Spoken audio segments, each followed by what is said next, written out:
بسم اللہ الرحمن الرحیم۔ السلام علیکم۔ امید ہے آپ تمام دوست خیر و عافیت سے ہوں گے۔ دوستوں، حال ہی میں پاکستان میں الیکشنز ہونے کی وجہ سے کسی بھی سیاسی پارٹی نے سادہ اکثریت حاصل نہیں کی، لیکن کوئی بھی سیاسی پارٹی اس وقت پاکستان میں حکومت بنانے میں انٹرسٹڈ نظر نہیں آ رہی۔ شاید ہم اس کی وجہ ایک یہ بھی لے سکتے ہیں کہ نئی حکومت بننے کے بعد پاکستان میں IMF کا وفد فوراً پاکستان آئے گا اور بہت سے شرائط کے بعد پاکستان کو بیل آؤٹ پیکج کی تیسری اور آخری $1.2 بلین کی قسط جاری کی جائے گی۔ لیکن مسئلہ شروع ہوتا ہے اس کے بعد۔ غیر مصدقہ انفارمیشن کے مطابق پاکستان نے اس سال نومبر تک تقریباً $27.4 بلین ادا کرنے ہیں، اور اس میں سے تقریباً $5 بلین ایسے ہیں جو ہر صورت واپس کرنے پڑیں گے۔ لیکن پاکستان کے پاس اتنے ریزروز تو ہیں نہیں کہ پاکستان یہ رقم پاس سے ادا کر پائے، تو مجبوراً ہمیں قرض لینے کے لیے دوبارہ IMF کے پاس جانا پڑے گا۔ IMF کیا ہے اور یہ ادارہ کس طرح وجود میں آیا؟ IMF پاکستان جیسے ضرورت مند ملکوں کو قرضہ کیوں دیتا ہے؟ اس کے علاوہ IMF جو قرضہ دیتا ہے یہ پیسے آتے کہاں سے ہیں؟ آج کی ویڈیو میں ان تمام سوالات پر ڈسکس کی جائے گی۔ مائی سیلف محمد عدیل شہزاد، اور میں آپ کو علمی سٹائل کی ویڈیوز میں ویلکم کہتا ہوں۔ اگر آپ میرے چینل پہ نئے ہیں تو میرے چینل کو سبسکرائب کر لیں۔ اس کے علاوہ بیل آئیکن کا بٹن دبائیں تاکہ میری ہر آنے والی ویڈیو کا نوٹیفیکیشن آپ تک پہنچ سکے۔ دوستو، IMF کا ادارہ 1944 میں بنایا گیا، لیکن اس کو بنانے کی وجہ سمجھنے کے لیے آپ کو پہلے گریٹ ڈپریشن کو سمجھنا پڑے گا، کیونکہ یہ گریٹ ڈپریشن ہی تھا اور جنگ عظیم دوم کے بعد کے حالات ہی تھے کہ جس کی وجہ سے IMF کا وجود ہوا۔ اب یہ گریٹ ڈپریشن کیا تھا؟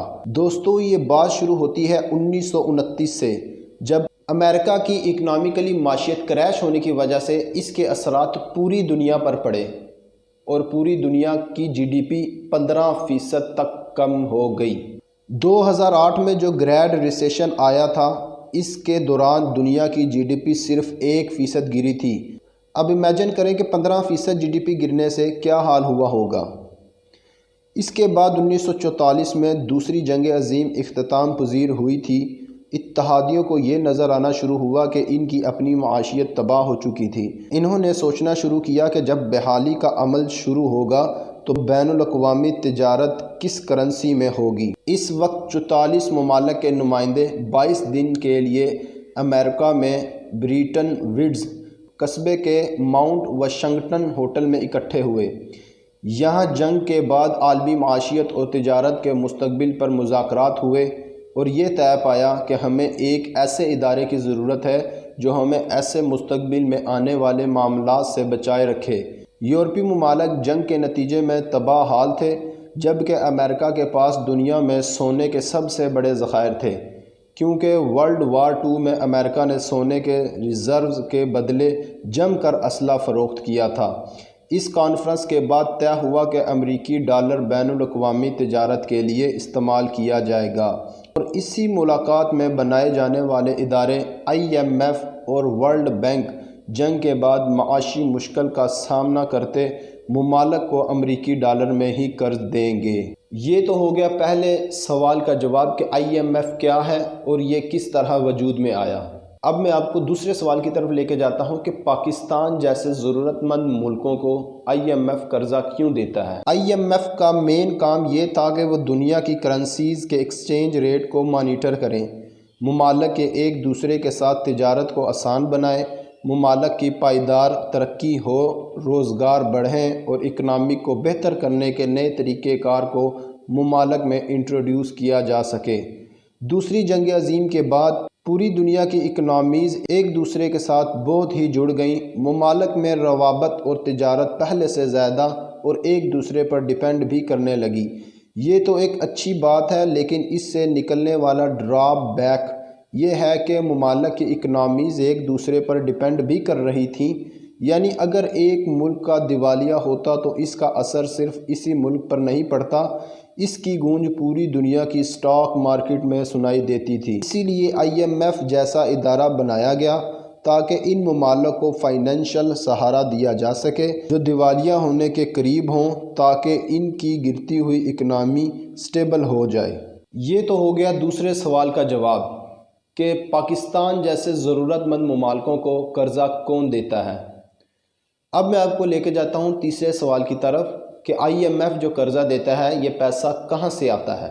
آئی ایم ایف خواہ مخواہ آپ کو لونز نہیں دیتا، جیسے میں نے آپ کو پہلے بتایا کہ اس کا مین گول یہ ہوتا ہے کہ اکنامیز کو لیپس نہ کر پائیں، تو لون دینے سے پہلے آئی ایم ایف اس ملک کے اکاؤنٹس اینڈ فائنینسز کو اچھے سے اسٹڈی کرتا ہے اور پھر ملک سے ڈیمانڈ کرتا ہے کہ فلاں چینجز کی جائیں، فلاں جگہ ٹیکس لگایا جائے، فلاں جگہ کی سبسڈی ختم کی جائے، تاکہ آپ پھر کچھ سال بعد ہمارے سامنے لون مانگنے نہ کھڑے ہوں۔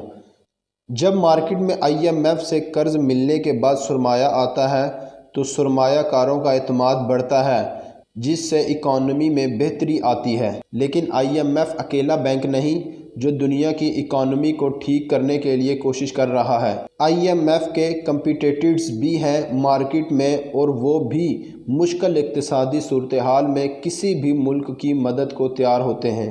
کمپیٹیٹرز میں شامل ہیں new development bank and Asian infrastructure investment bank, اور یہ بینکس بھی مدد کے لیے موجود رہتے ہیں۔ لیکن آئی ایم ایف کی مینلی کوشش ہوتی ہے کہ وہ امریکہ یا یورپی یونین کے مفاد کو پورا کرے، جبکہ new development and Asia infrastructure investment bank عمومی طور پر چینی اور روس مفاد کو پورا کریں۔ اب سوال یہاں یہ آتا ہے کہ آئی ایم ایف ادارہ پوری دنیا کے لیے ہے، لیکن وہ پہلے امریکہ اور یورپی یونین کو کیوں ترجیح دیتا ہے؟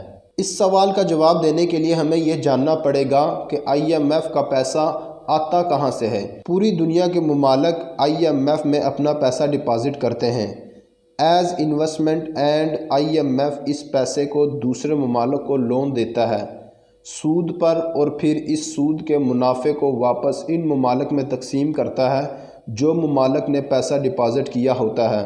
جو ملک زیادہ پیسہ انویسٹ کرتا ہے اسے اتنا ہی سود یعنی کہ انٹرسٹ ملتا ہے، اور سب سے زیادہ پیسہ آئی ایم ایف میں امریکہ نے انویسٹ کر رکھا ہے۔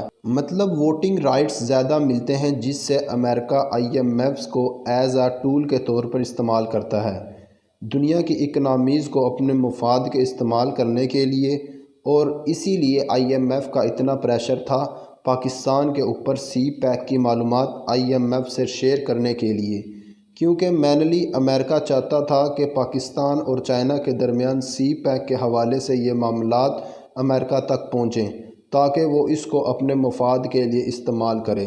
دوستو، یہاں پر میں اپنی رائے دینا بھی مناسب سمجھوں گا کہ آئی ایم ایف ایک سودی نظام ہے، اور سود اللہ اور اللہ کے رسول صلی اللہ علیہ وسلم کے ساتھ کھلی جنگ ہے، جو نہ تو آج تک کوئی جیت پایا ہے اور نہ کبھی کوئی جیت پائے گا۔ ہمیں کوشش کرنی چاہیے کہ جتنا جلد ہو سکے اس سودی نظام سے جان چھڑوا لیں۔ میں امید کرتا ہوں کہ یہ میری ویڈیو آپ لوگوں کو بہت زیادہ پسند آئی ہوگی۔ اگلی ویڈیو میں میری اور آپ کی ملاقات ہوگی۔ تب تک کے لیے اللہ تعالیٰ آپ کو اپنی حفظ و ایمان میں رکھے۔ اللہ تعالیٰ آپ کا حامی و ناصر ہو، آمین۔